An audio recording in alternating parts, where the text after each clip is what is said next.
손오공 대 슈퍼맨, 토리코 대 사이타마, 루피 대 멜리오다스, 이누야샤 대 도라에몽. 퀴즈입니다. 왼쪽의 캐릭터들은 공통점이 있습니다. 마찬가지로 오른쪽의 캐릭터들 역시 공통점이 있습니다.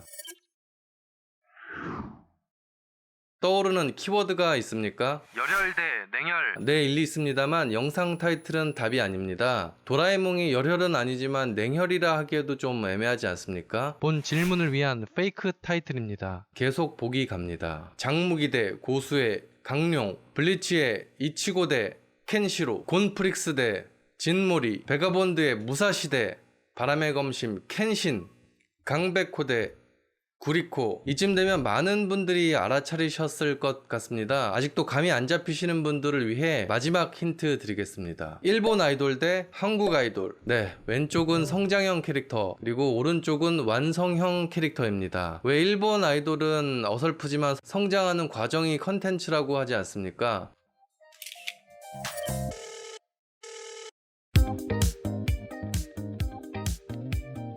완성형 캐릭터 중 몇몇은 계속 강해진다고 합니다만 이미 최강 포지션임에는 변함없죠. 이들은 대체로 먼치킨스런 공통점이 있습니다.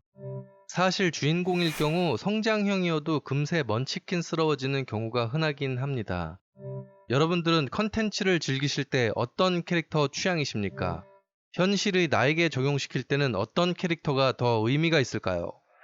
냉혈 대 열혈? 꼭 성장형은 열혈, 완성형은 냉혈이 아닙니다. 장르적 관습을 깨려는 시도들로 두 가지 속성이 섞인 캐릭터들은 존재하고 앞으로도 계속 등장할 것입니다. 하지만 일반적으로 성장형은 열혈 속성, 완성형은 냉혈, 관조적 특성을 많이 가지고 있습니다. 현실 세계에서 갓 입사한 신입사원과 달코 다른 부장님을 상상하시면 될 것 같습니다. 그렇다면 둘은 다른 성격일까요? 버디무비에서 열혈 신입과 냉혈 베테랑. 많은 베테랑 캐릭터들이 대사를 통해 나도 너 같았던 적이 있었지 라고 말하는 것을 보면 두 속성은 꼭 성격의 영역은 아닌 것 같습니다. 뛰어난 업무 능력과 지켜야 할 것이 많아진 환경, 경험으로 인한 현실 파악 능력 등이 열혈 신입을 냉혈 베테랑 혹은 능글맞은 아재로 만들었을 것입니다.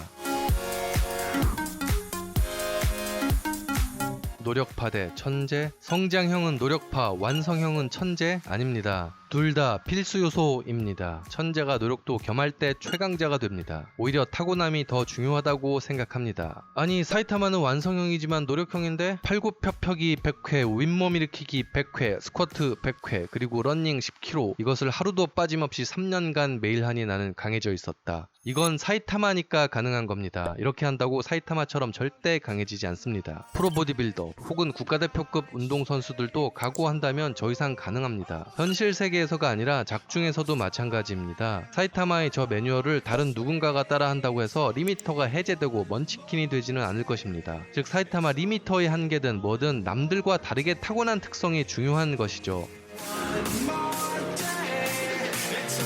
장르물이 주는 카타르시스. 성장형은 주인공이 복수를 위해 점차 성장해 최강이 되는 무협 장르 또는 주인공이 레벨 1부터 시작해 최강이 되는 게임 판타지에 어울립니다. 일본 소년 만화의 가장 전형적 주인공 유형으로 강해지는 과정 자체가 재미 요소이자 큰 흐름입니다. 시작이 평범한 주인공일수록 독자들은 감정이입을 하고 같이 강해지는 듯한 카타르시스를 느낍니다. 특히 자신보다 더 강했던 적을 뛰어넘을 때는 정말 짜릿합니다. 영웅신화 역시 이 속성을 가지고 있죠. 완성형보다는 교훈적입니다. 그래서인지 가끔 우라통이 터지고 답답하기도 합니다. 강력한 라이벌이 있고 진짜 최강자는 따로 있는 경우도 많기 때문입니다.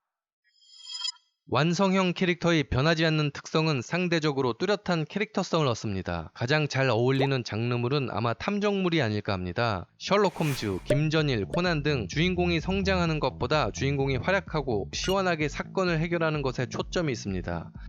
액션물의 경우 주인공이 먼치킨이면 맘 졸일 필요 없고 편안한 장점도 있습니다. 특히 정체를 숨긴 주인공이 평소 무시받다 강력한 적을 이기는 사이다 같은 카타르시스를 에피소드마다 반복적으로 즐길 수 있습니다. 시대상 개인적 의견입니다만 최근 컨텐츠의 주인공들은 과거보다 완성형 캐릭터들이 많아지고 있는 것 같습니다. 늘어나는 이세계물, 타임슬립류 컨텐츠 자체가 규격 외 강자들을 가정하고 있는 셈이기 때문입니다. 팝음악 역시 러닝타임이 짧아지고 기승전결보다는 빠르게 후크로 넘어가는 곡이 많아지는 경향 역시 이와 관계가 있다고 생각합니다. 대중에게 소개되는 컨텐츠의 양이 과거와는 비교도 할 수 없을 정도로 많아지다 보니 소비자 역시 초반에 확 끄는 요소가 없으면 작품을 꾸준히 봐주지 않습니다. 컨텐츠의 소비 사이클이 빨라지니 인지도가 있는 작가가 아닌 다음에는 서론이 길면 외면받습니다.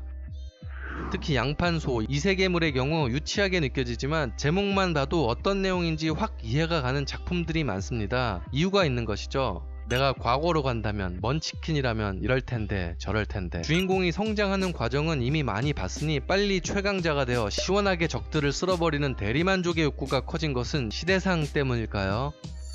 동질감 대 대리만족? 앞에 성장형 캐릭터와 완성형 캐릭터를 구분짓는 키워드들을 살펴봤습니다만 사실 큰 의미는 없었습니다. 신입이 베테랑이 되면 열혈해서 냉혈이 될 확률이 크고 노력은 필수에 자질은 더 중요하지 않습니까? 장르 역시 구분했지만 예외도 많을 것입니다. 시대상 역시 양판소 이세계물에 먼치킨이 많은 것이지 성장형 주인공 역시 꾸준히 인기 있습니다. 성장형 캐릭터는 동질감으로 어필하고 완성형은 대리만족 요소가 강하다. 손오공 토리코의 동질감을 말도 안 되죠. 그냥 원래 강한 놈들입니다. 결과를 미리 알려주는 두괄식 전개냐 미괄식 전개냐 정도의 차이입니다. 그럼에도 저는 질문 하나로 여러분들의 취향과 의견을 하나로 모을 수 있습니다. 현재의 당신은 어떤 속성의 캐릭터가 되고 싶습니까? 완성형 먼치킨이 되고 싶을 겁니다. 저도 그렇거든요. 좋아하는 이성에게 열정적 A는 이렇게 말합니다. 난 내 직업에 열정을 가지고 있고 미래에 이렇게 성공할 거야. 그리고 이미 성공한 B는 난 꿈도 없어 라고 합니다. A보다 패기와 열정이 부족한 B를 선택한 그녀는 이기적인 걸까요? 아니면 여러분과 같은 완성형 캐릭터 취향일까요? 허구의 세계에서는 강자가 되기 위한 과정 자체가 즐거움일 수 있지만 현실에서는 스킵하고만 싶어집니다. 이상으로 옛날 생각이 난 하소연이었습니다. 잠깐 스킵했는데 성공 못하면 더 망한 거잖아. 구독과 좋아요 꼭 부탁드립니다. 앞으로 컬처계의 강자를 찾는 여행은 계속됩니다.